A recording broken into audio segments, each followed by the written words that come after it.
창세기 35장 1절로 8절의 말씀입니다. 다 찾으신 줄 알고 다 같이 합독하시겠습니다. 시작. 하나님이 야곱에게 이르시되 일어나 베델로 올라가서 거기 거주하며 내가 내 형제 에서의 낯을 피하여 도망하던 때에 내게 나타났던 하나님께 거기서 제단을 쌓으라 하신지라. 야곱이 이에 자기의 집안 사람과 자기와 함께한 모든 자에게 이르되 너희 중에 있는 이방 신상들을 버리고 자신을 정결하게 하고 너희들의 의복을 바꾸어 입으라. 우리가 일어나 베델로 올라가자. 내 환난 날에 내게 응답하시며 내가 가는 길에서 나와 함께 하신 하나님께 내가 거기서 제단을 쌓으려 하노라 하매 그들이 자기 손에 있는 모든 이방 신상들과 자기 귀에 있는 귀고리들을 야곱에게 주는지라. 야곱이 그것들을 세겔 근처 상수리 나무 아래에 묻고 그들이 떠났으나 하나님이 그 사면 고을들로 크게 두려워하게 하셨으므로 야곱의 아들들을 추격하는 자가 없었더라. 야곱과 그와 함께한 모든 사람이 가나안 땅 루스 곧 베델에 이르고 그가 거기서 제단을 쌓고 그것을 에벤 에스라 불렀으니 이는 그의 형의 낯을 피할 때에 하나님이 거기서 그에게 나타나셨음이더라. 그 아래 있는 잔스리 나무 아래 그 나무 아래 이름을 알로가부시라 불렀더라. 아멘. 아멘.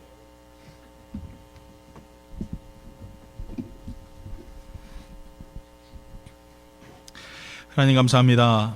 오늘 이 시간에도 하나님의 사랑으로 저희들을 품어주시고 다시 한번 하나님 말씀을 주심을 감사를 드립니다. 이 말씀이 다시 한번 우리의 상한 심령을 또 우리의 연약한 육체를 강건케 하시고 또 그리스도 앞에 나갈 수 있는 승리하는 믿음의 귀한 메시지가 되게 하여 주시옵소서. 감사함이 예수님 이름으로 기도드리옵나이다. 아멘. 여러분 야곱은 너무나 잘 아시는 인물이시죠. 야곱을 모르시는 분이 없으실 거예요. 창세기 25장부터 50장까지 보면은 다 야곱 얘기입니다. 창세기 반이 야곱의 이야기라고 할 수 있어요. 그만큼 어떻게 보면은 우리가 아브라함도 또 이삭도 중요한 메시지를 얘기했지만 창세기 이 절반에 걸치도록 야곱에 대하여서 계속적으로 이야기하고 있다라는 것 자체에 대해서 다시 한번 우리 이 사람이 얼마나 중요한 사람인가, 또 이 사람이 얼마나 우리가 좀 잘 알아야 될 것인가 이런 생각이 좀 필요합니다. 오늘 그런 생각을 할 수가 있어요. 야곱 그러면은 이 사람 사기꾼 아니냐, 저렇게 얍삽하게 신앙생활해도 되겠느냐, 이렇게 생각할 수 있을지 모르겠어요. 그러나 이 야곱에 대한 결론을 내리자면은 우리가 하나님 나라에 들어가기 위해서는 가장 중요한 것은 우리가 하나님 앞에 정말 영적으로 또 우리가 육적으로 하늘나라를 침노하는 그런 믿음이 우리들에게 있어야 된다는 것을 지금 야곱은 우리에게 보여주고 있는 것입니다. 하나님 나라에 복받기 위해서 하나님 앞에 주시는 놀라운 은혜를 받기 위해서 야곱은 정말 수단과 방법을 가리지 않아서 결국에는 어려움도 당했지만 우리들에게 있어서도 이 하나님께서 주시는 메시지는 이 야곱을 통해 다시 한번 우리가 최선을 다해서 하나님 앞에 나아감에 있어서 결코 악한 것들에게 또 우리의 죄악의 삶들의 습관 속에서 어떤 양보라는 자체에 대해서는 좀 다시 한번 돌아봐야 되지 않는가 그런 생각을 하게 되는 사람 중에 하나입니다. 이 야곱은 어머니 리브가의 편애를 받았습니다. 물론 열 손가락 깨물어서 안 아픈 손가락 없겠지만 특히 이 리브가는 이 야곱을 굉장히 특별히 사랑했습니다. 물론 몸이 연약하고 형보다는 부족한 면이 많이 있었기 때문에 어떻게 보면은 이 어머니의 편애를 많이 받게 되죠. 우리들도 그렇지 않습니까? 자녀들을 키우다 보면은 왠지 좀 부족하고 연약한 아이들 보면 더 품어주고 싶고 말이에요. 더 많이 이렇게 해주고 싶은 게 이게 부모의 마음인 것 같습니다. 아마 리브가도 그랬던 것 같아요. 그래서 어떻게 되냐면은 에서에게 죽한 그릇으로 야곱의 야에서의 장자권을 야곱에게 가져갈 수 있도록 그렇게 뒤에서 도와줬던 사람이 바로 이 어머니 리브가이죠. 이 에서를 속이고 아버지 이삭으로서 장자의 축복을 받게 됩니다. 그리고 에서에게 분노와 미움을 사서 결국엔 외삼촌 라반의 집으로 피신을 하게 됩니다. 그 거리가 자그마치 1,800리나 됩니다. 제가 마일수로는 계산 안 해봤지만 1,800리 그러면은 한 얼마 됩니까? 한 500km 이상 되지 않겠습니까? 엄청나게 먼 거리를 도보로 이동하면서 외삼촌 라반의 집으로 도망을 가게 됩니다. 라반의 집에 가서 그가 20여 년 동안 종살이를 하게 되는데 그 중에 7년을 라헬을 얻기 위해서 무상으로 일을 했어요. 그런데 결혼 첫날 라헬을 집어넣지 않고 그 언니가 되는 라반이 레아를 집어넣게 됩니다. 그래서 결국엔 다시 또 7년을 더 무상으로 일을 하게 되죠. 14년 동안 일을 하게 되고, 그래서 결국엔 라헬을 얻게 됩니다. 그리고 나머지 시간 약 6, 7년 되는 시간 동안 일을 하면서 자기의 재산을 많이 모으게 됩니다. 그러면서 결국에는 이 라반 외삼촌을 피해서 다시 자기가 살던 고향으로 돌아오게 되죠. 돌아오는 과정 속에 그가 약복강에서 하나님을 만나고 천사와 씨름하고, 그러면서 허벅지를 천사가 치고, 그래서 결국에는 다리를 절고, 그래서 약복강을 건너게 됩니다. 그 전에 하나님께서 참 너 같은 놈 처음 봤다 그러시면서 그에게 너는 이제 야곱이 아니라 이스라엘이다 이렇게 명령하시죠. 그래서 그 이름이 이제 이스라엘이라는 이름이 되게 됩니다. 그리고 결국 형을 만나서 형과 화해를 하게 되는데, 참 여기서도 보면은 야곱이 굉장히 참 머리가 참 좋은 사람이라는 생각이 많이 드는 게, 형은 세일로 보내고 야곱 본인은 숫곳으로 갔습니다. 갈 때는 분명히 내가 세일로 형을 따라서 가겠습니다 했는데 세일로 안 가고 숫곳으로 돌아서 형을 피해서 가는 모습을 보게 됩니다. 그리고 그곳에서 엘로헬 이스라엘이라고 해서 단을 세우죠. 그곳이 이름이 뭐냐면은 이스라엘의 하나님, 하나님 이스라엘 하나님이라는 뜻이 바로 그런 뜻이 되십니다. 그래서 그 단을 세우고 그곳에 살게 되고 정착을 하려고 했습니다. 그런데 문제가 생겼어요. 딸 디나 사건이 일어나게 됩니다.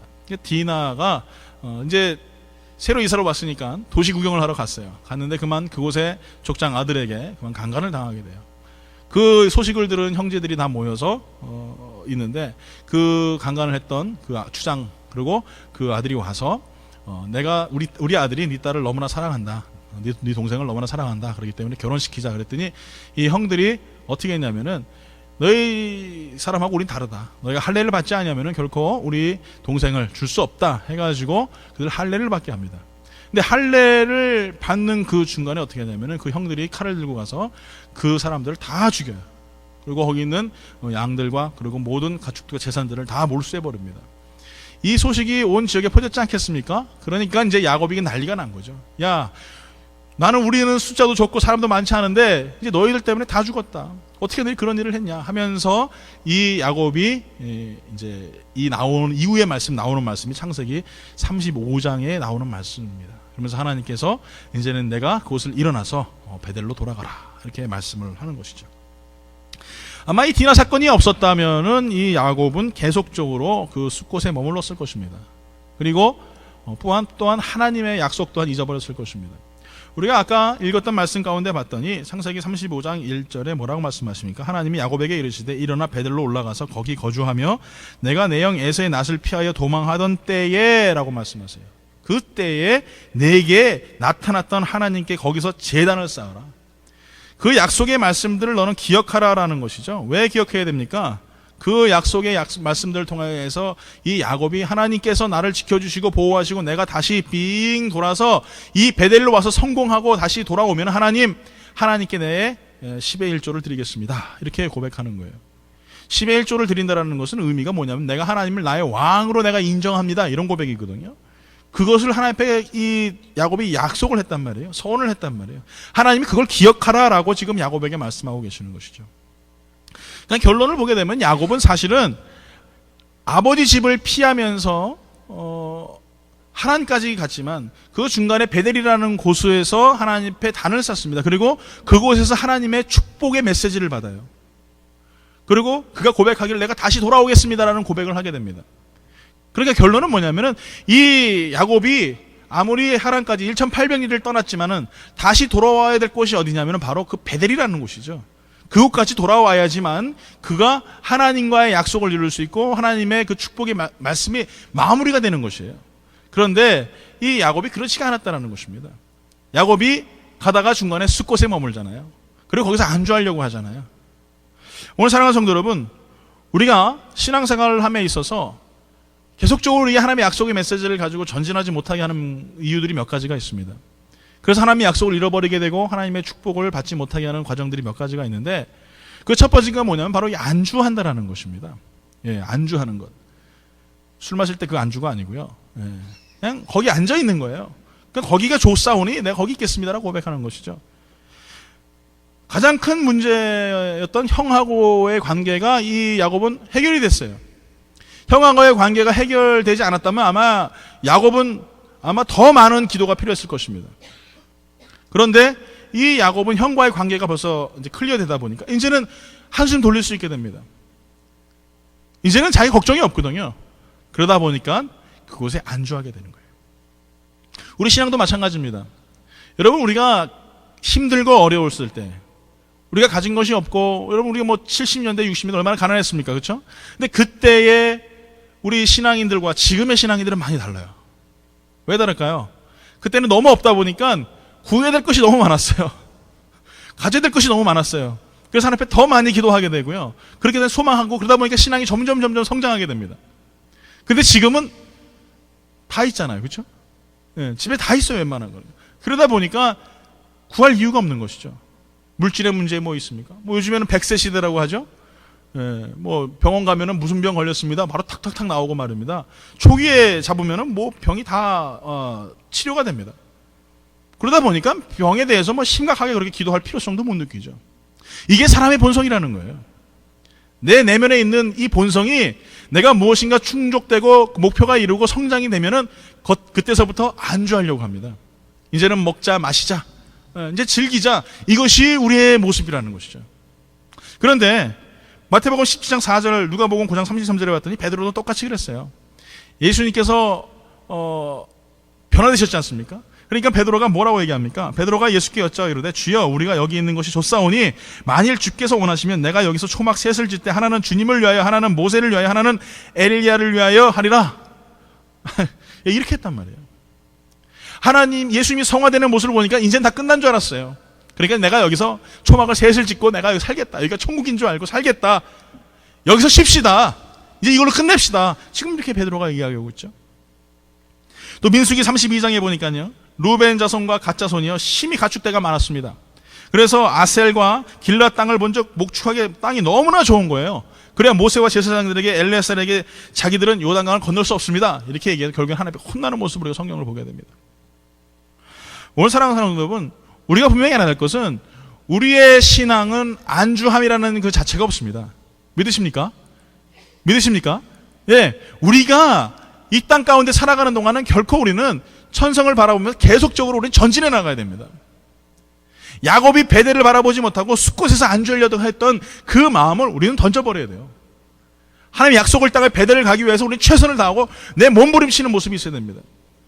어떤 사람이 주의 전도를 해서 교회를 나갔어요. 너무 신앙생활을 잘했습니다. 그런데 갑자기 어느 날 교회를 안 나와요. 그래서 왜 안 나오십니까? 그랬더니 교회만 나갔더니 자꾸 뭐 문제가 생기고 말이에요. 어려움만 생긴다는 거예요. 몸은 더 아프고 뭐 사업도 잘 안 되고 막 그런다는 거예요. 그래서 교회를 안 나갑니다. 옛날에는 내가 좀 편했었는데 신앙생활 하니까 더 힘들어요. 뭔가 잘못된 거죠. 여러분 알아야 될 것은 교회 출석을 해서 내가 돈 많이 받고 무슨 뭐 건강해지고 이게 아니라는 거예요. 신앙은요 계속적으로 멈추지 아니하고 하나님을 향해서 계속적으로 나가는 것입니다. 내 몸에 육체 어려움이 있어도 계속 나가는 것이고 내 사업이 안 돼도 쫄딱 망해도 계속적으로 나가는 거예요. 물론 하나님 그렇게 두시지 않겠지만 특별한 사람에 의해서 뭐 그렇게 하실 거예요. 저는 그렇게 믿습니다. 그런데 신앙은 현실에 안주하기 위해서 있는 것이 결코 아니라는 것입니다. 여러분 신앙은 현실과 부딪히는 겁니다. 믿으십니까? 부딪힘을 통해서 내가 그 부딪힘을 정복해 나가는 것이죠. 여러분 이 배를 잘 운전하는 운전입니까? 이 항해하는 선장은요 큰 폭풍우가 치면 어떻게 하는지 아세요? 그 파도를 피해가지 않습니다. 파도를요 넘어가요. 파도가 큰 파도가 치면은 그 배를 정면으로 향하여서 파도를 향해 전진해 나갑니다. 그래야 살 수 있거든요. 옆에로 피하고 도망가면요 그 배 전복될 수밖에 없어요. 오늘 사랑하는 성도 여러분, 우리가 알아야 될 것은 우리가 신앙생활하면서 분명한 것은 현실과 부딪힐 때에 하나님의 역사가 일어나는 것이에요. 오늘 여러분 기억하십니까? 예수님의 십자가를 부딪힘을 통해서 그가 피를 흘리고 구원을 회복시켰어요. 또 모세는 홍해와 맞닥뜨렸을 때에 하나님께서 홍해를 가르는 역사를 보여주셨어요. 소년 다윗은 골리앗에 맞닥뜨려서 물맷돌을 들고 전진해 나갈 때에 하나님께서 골리앗을 쓰러뜨리셨어요. 여러분 반대로 생각해 보십시오. 예수님께서 변화되시어서 그 산에 안주하시면서 그래 됐다, 베드로 참 너 잘 생각했다, 자 여기서 우리 집 짓고 살자, 그랬다면 우리 구원이라는 게 있겠습니까? 모세가 홍해를 바라보면서 아이고 우린 다 죽었네, 끝났다, 야 물에 들어가 자살할 사람 자살하고 가서 항복할 사람 항복해, 이랬다면 여러분 홍해의 기적이 있겠습니까? 소년 다윗이 나보다 10배가 등치가 큰 저 골리앗을 바라보면서 덜덜덜 떨면서 아유 나는 못 싸워요, 사울 왕 당신이 나가 싸워주세요, 이랬다면은 지금 우리가 알고 있는 다윗 왕이 있었겠습니까? 안주하지 아니하고 세상의 현실 가운데 부딪히는 자들에게 하나님은 기적이 일어나는 것이지, 거기에 앉아서 그냥 숲곳에 앉아서 여기가 좋습니다 하는 사람은요 디나와 같은 문제점이 생긴다라는 거예요. 여러분 명심하십시오. 내가 옛날에 예수를 믿었습니까? 하나님 만났습니까? 성령 체험하시고 성령의 충만함을 받았습니까? 오늘 또 그래야 된다는 거예요. 그때 받았던 사랑을 지금도 내가 유지해야 되는 것이에요. 내가 몇십 년 전에 방언하고 예언하고 뭐 투시의 은사, 수많은 은사들을 가지고 있어도 지금 내가 하나님의 사랑으로 나아가지 못하고 하나님의 은사를 사용하지 못하고 있다면 그건 성령 충만함이 아니죠. 왜 하나님께서 이스라엘 백성들에게 만나를 매일마다 주셨겠습니까?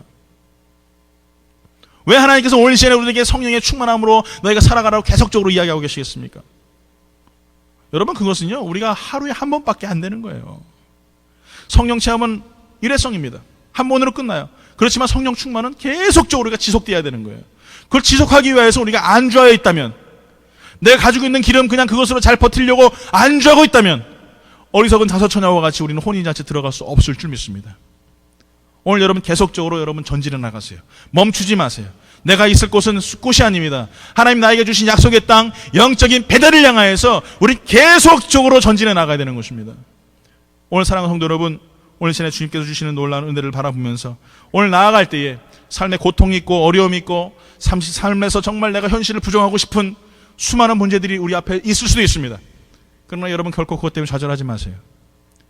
하나님께서 우리들에게 시험하시는 테스팅은 악한 영이 유혹하는 템프테이션하고 다릅니다. 영적인 유혹과 영적인 시험은 너무나 많은 극한 차이가 있습니다. 그 테스팅을 여러분 어떻게 통과하시느냐, 아니면 그 테스팅을 여러분 템프테이션으로 바꾼다면은 여러분 넘어질 수밖에 없어요. 그러나 하나님 우리 테스팅하시는 것은 살리려고, 우리 시험하시는 살리려고, 우리에게 영원한 생명 허락하시려고 우리 계속적으로 우리를 테스팅하시는 것이에요. 그 테스팅 앞에 여러분 승리하시고 좋은 성적 이룰 수 있는 성도가 되길 예수 이름으로 축원합니다. 사랑하는 성도 여러분, 조그만한 여러분 송사리 한 마리도 여러분 물결이 흐르면은요 살아있으면 물결을 차고 올라가죠. 요즘에 여기 그 폴섬 댐에 이 셀몬이 기가 막히다고 그러시는데 맞죠? 저희 교회 셀몬 낚시하시는 분 한 분밖에 안 계시는데 제가 물어봐 대답을 안 하시네. 기가 막히더라고요. 뭐 이만하게 그냥 뭐 어떻습니까? 살아있으니까 그 폴섬 댐을 따고 저 바다에서 여러분 차고 올라오는 거 아니겠어요? 그런데 그 차고 올라왔던 그 셀몬이 알을 낳고 그 다음에 어떻게 돼요? 죽으면은 다시 그 강을 따라서 저 바다로 갑니다. 오늘 여러분 분명히 알아야 될 것은 살아있는 것들은요 물살을 가르고 올라가는 줄 믿습니다. 살아있으면은 고난을 가르고 올라가고 역경을 가르고 올라가고 시험을 가르고 올라가지만 죽은 물고기는 다시 그 물살을 따라서 고난을 따라서 역경을 따라서 환난을 따라서 흘러갈 수밖에 없는 거예요. 오늘 여러분 살아계십니까? 죽어 계십니까? 살아있는 성도가 되길 예수 이름으로 축원합니다. 그 숲곳에 앉아서 그곳에서 그냥 나는 됐습니다 하나님 이렇게 살아가는 자들이 아니라 이제는 그것을 박차고 일어나서 하나님이 주신 베델의 그 땅을 향하여서 약속의 땅을 향하여서 걸어갈 수 있는 그런 성도가 되어야 될 줄 믿습니다. 두 번째로 우리가 전진하지 못하게 하는 또 한 가지가 있는데 그것은 바로 단점이라는 것이에요. 창세기 35장 2절에 봤더니 야곱이 이에 자기 집안 사람과 자기와 함께한 모든 자에게 이르되 너희 중에 있는 이방 신상을 버리고 자신을 정결하게 하고 너희의 의복을 바꿔 입으라. 여기서 봤더니 뭐라고 얘기합니까? 이방 신상을 버려라. 그리고 또 의복을 바꿔 입어라. 이렇게 얘기하고 있어요. 이게 바로 표면적으로 보여지는 이 사람들의 단점이었어요. 분명히 여러분 이 사람들은 하나님을 섬겨야 될 사람들입니다. 그런데 이 사람들이 지금 뭘 가지고 있어요? 우상을 가지고 있어요. 의복을 바꿔 입으라는 것이 무엇입니까?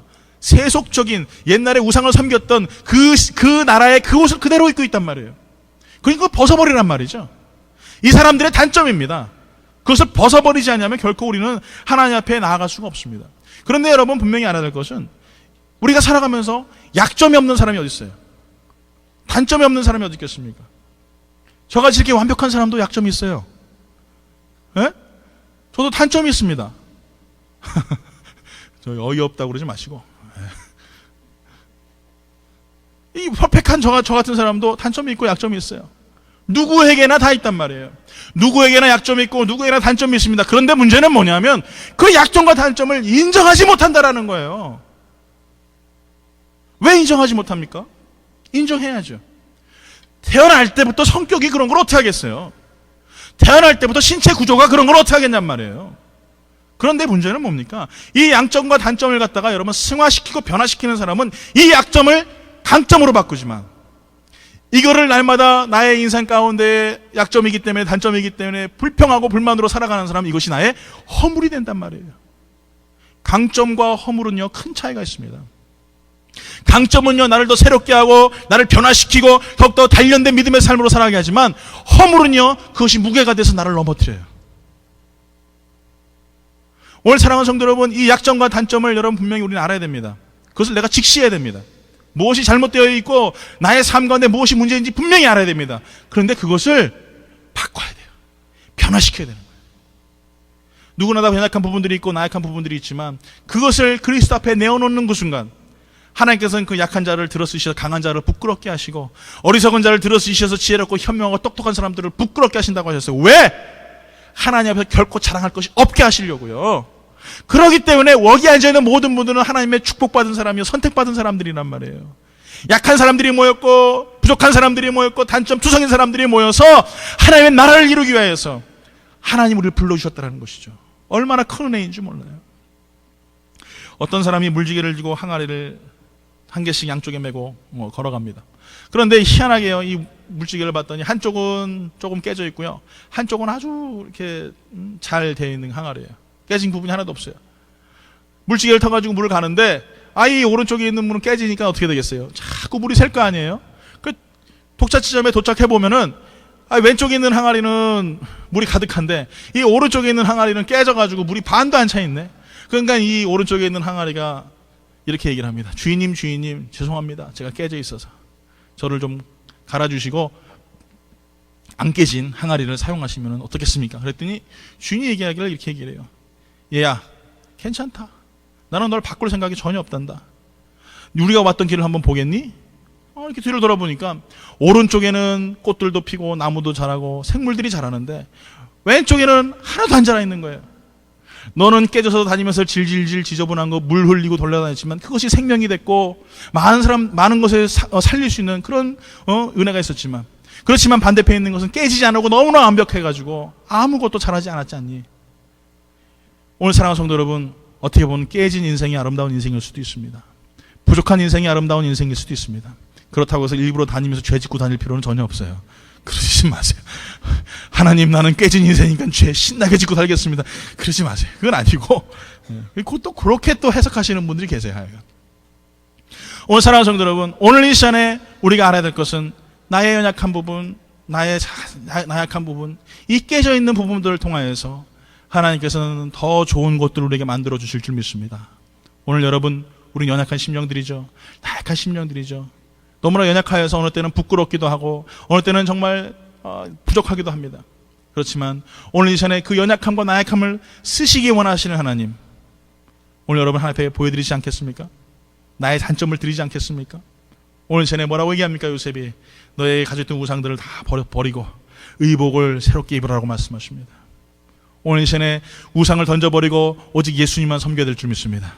우리가 입고 있는 이 죄악의 옷을 벗어버리고 예수 그리스도의 거룩한 옷을 입어야 될 줄 믿습니다. 그래서 이제는 나의 단점과 나의 약점이 강점이 되고 나의 허물이 되는 것이 아니에요. 이제는 강점이 되어서 하나님의 영광 돌리는 믿음의 성도가 되길 예수의 이름으로 축원합니다. 옆에 분하고 인사합니다. 하나님께서 당신의 약점을 강점으로 바꾸십니다. 할렐루야. 믿으십니까? 아멘. 우리 교회가 그런 교회예요. 우리 교회가 그런 교회예요. 가만히 보면은 다들 약한 부분만 계시잖아요. 그렇죠?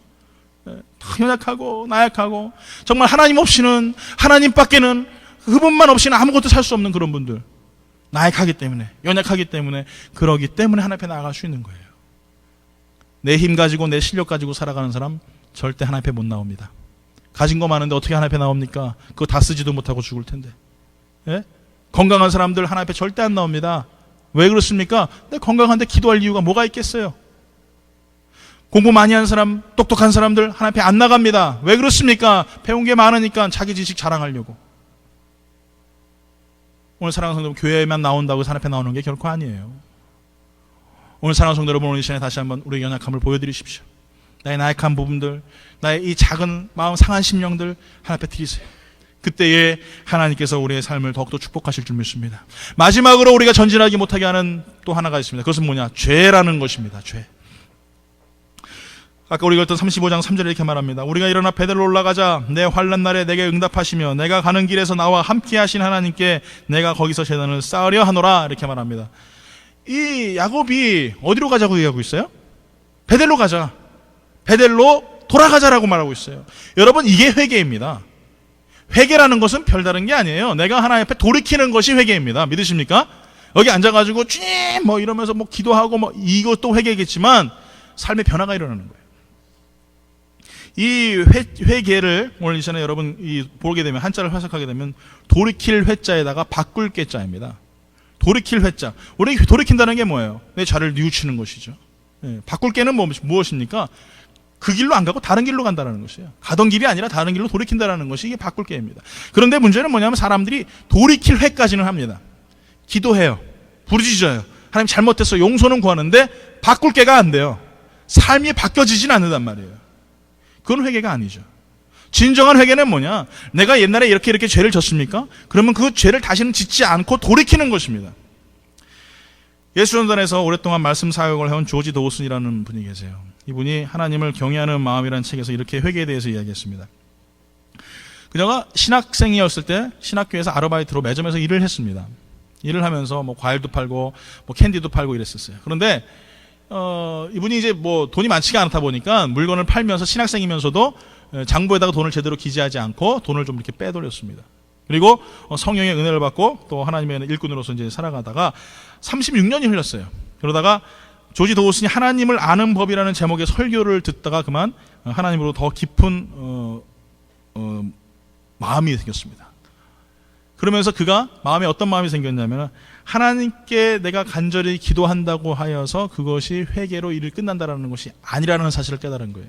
그래서 어떻게 했냐면은 36년 전에 본인 스스로가 하나님 앞에 범죄했던 매점에서 돈을 빼돌렸던 걸 다 계산해가지고 36년 동안 있었던 이자까지는 다 계산해가지고 377부를 돌려드렸다고 합니다.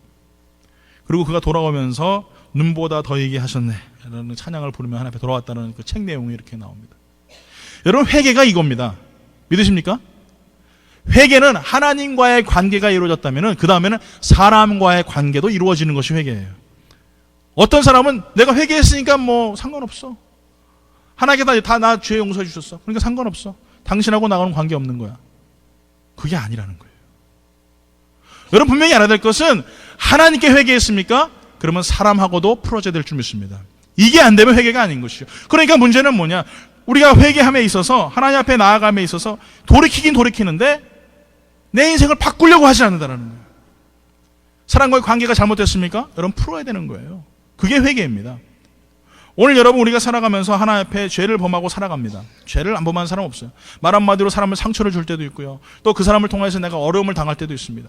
근데 그것을 내가 깨달았고 하나님 앞에 간구하고 기도하면서 그거에 대해서 눈물을 흘렸다면은 이제는 그 사람 앞에 손을 내밀어야 될 줄 믿습니다. 그리고 다시 한번 하나님의 사랑을 나누는 것, 그것이 진짜 회개라는 것이죠. 우리는 죄를 지는 데는 참 발이 빨라요, 그렇죠? 예, 뭐 순간에 찰나의 생각을 가지고 탁 죄를 짓는데 회개하기라는 건 그렇게 참 힘들 수가 없어요. 오랜 시간이 걸려요. 내가 하나님 앞에 용서를 구하고 사람의 관계 속에서 내가 잘못했어요, 미안해요 라는 이 말 한마디가 참 힘들다란 말이죠. 그만큼 힘든 것이 회개이기 때문에 오늘 다시 한번 마음속에 생각해야 될 것은 죄 짓는 것을 정말 좀 게을리하자라는 생각이 들어요. 기도 생활만 게을리하지 마시고 신앙생활만 게을리하지 말고 죄에 대해서 좀 게을리했으면 좋겠어요. 그것만큼은 좀 우리가 좀 동떨어진 삶을 살아자. 오늘 사랑하는 성도 여러분, 숲곳에서 안주하려고 했던, 숲곳에서 그냥 그곳에서 먹고 살려고 했던 이 야곱이 다시 한번 디나의 사건을 통하여서 하나님 앞에 약속의 땅 베델을 향하여서 나아갈 수밖에 없었던 상황이 됐습니다. 우리는 이렇게까지는 되지 않았으면 좋겠어요. 우리가 하나님의 약속의 땅을 우리에게 허락하셨고 그 약속의 땅을 우리가 바라보면서 계속적으로 전진해 나가는 믿음의 삶을 살았으면 좋겠습니다. 누구에게나 안주하려는 마음을 가지고 있습니다. 또 누구에게나 단점이 있습니다. 또 누구에게나 죄의 모습들을 가지고 있습니다. 그것은 또 누구에게나 예외가 없어요. 다 마찬가지예요. 그러나 그것이 내가 하나님 앞에 신앙 가운데서 나의 신앙을 전진하지 못하게 하고 하나님 앞에 나아가지 못하는 것이라고 생각된다면 여러분 과감하게 그것을 어떻게 됩니까? 벗어버려야 돼요. 오늘 본문에 그래서 뭐라고 말합니까? 어디다 묻으라고 하고 있어요? 상수리 나무 아래 묻었다 이렇게 얘기하고 있어요. 여러분 우리가 여기서 알아야 될 것은 상수리 나무 아래에 이것을 묻지 않고서는 결코 나아갈 수가 없어요. 이 영적인 의미는 무엇입니까? 예수 그리스도 앞에 그것을 묻지 아니하고서는 그 십자가 앞에 우리의 죄와 우리의 단점과 우리 안주하려는 마음을 묻지 않고서는 우리는 결코 하나님의 약속의 땅 베델을 향하여 나아갈 수 없다는 거예요. 오늘 여러분 분명히 명심하십시오. 그 십자가 앞에 나의 모든 것을 쏟아놓으세요. 그게 유일한 방법입니다. 우리가 살아가면서 육체적인 연약함들이 있습니다. 질병의 문제 때문에 지금도 고통스러워 하시는 분들이 계십니다. 오늘 또 우리가 살아가면 물질의 어려움을 겪는 사람들도 있습니다. 아니면 심리적으로 정신적으로 많은 스트레스를 받는 분들도 있습니다. 그런데 오늘 이 시간에 본문에 말하는 건 상수리 나무 아래에 다 묻어버리라는 거예요. 거기에 묻어버리십시오. 나의 열등감, 나의 마음 상한 심령들, 모든 육체의 질병들, 마음의 괴로움들 다 십자가 앞에 묻어버리란 말이에요. 그리고 뭐라고 말씀하십니까? 다시 시작하라는 것이에요. 약속의 땅 베델을 향하여 다시 걸어나가라고 말씀하고 계신 것입니다. 오늘 사랑하는 성도 여러분, 우리가 가지고 있는 예수 십자가 앞에 우리의 모든 것을 내려놓고 십자가 앞에 우리가 모든 것을 묻지 아니하고서는 교회의 부흥, 가정의 부흥, 여러분의 기업의 부흥 우리는 생각할 수가 없어요. 하나님은 그렇게 역사하지 않으십니다. 하나님은 거룩하고 순결한 하나님의 자녀들을 찾으시는 것이고 하나님의 나라를 이룰 수 있는 믿음의 일꾼들을 세우시고 거룩한 옷을 입고 하나님 나라에 임하는 주의 백성들을 찾으시는 것이 하나님의 나라입니다. 오늘 사랑하는 성도 여러분, 내가 가지고 있는 수많은 죄악의 모습들, 부정적인 모습들 오늘 전에 여러분 다시 한번 십자가 앞에 내려놓고 그분을 향하여서 나아갈 수 있는 믿음의 성도가 되야 될 줄 믿습니다. 그때 하나님께 어떻게 하십니까? 35장 5절에 봤더니 이렇게 얘기합니다. 그들이 떠났으나 하나님이 그 사면 고울들로 크게 두려워하게 하셨으므로 야곱의 아들들을 추격하는 자가 없었더라.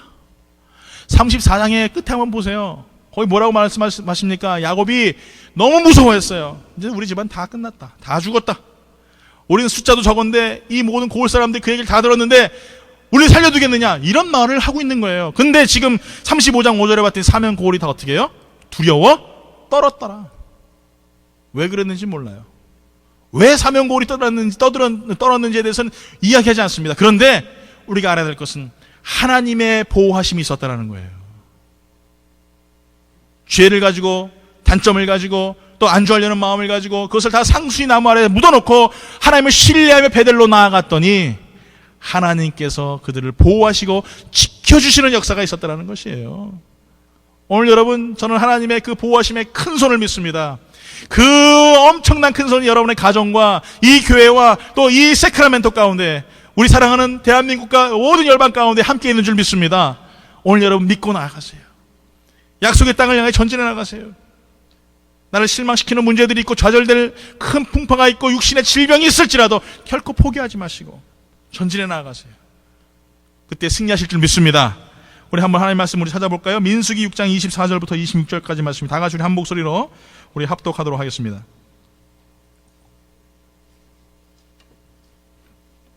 민수기, 창세기, 출애굽기, 레위기, 민수기, 레위기 뒤에 있습니다. 6장 24절로 26절까지 말씀입니다.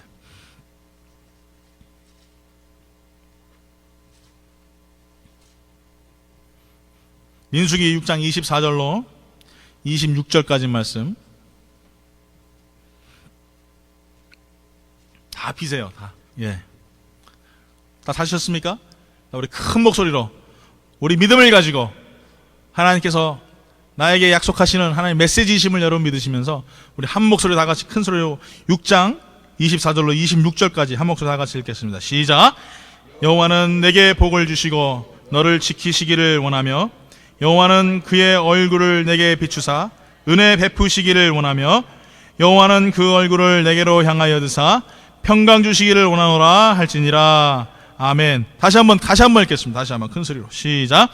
여호와는 내게 복을 주시고 너를 지키시기를 원하며 여호와는 그의 얼굴을 내게 비추사 은혜 베푸시기를 원하며 여호와는 그 얼굴을 내게로 향하여 드사 평강 주시기를 원하노라 할지니라 하라. 아멘.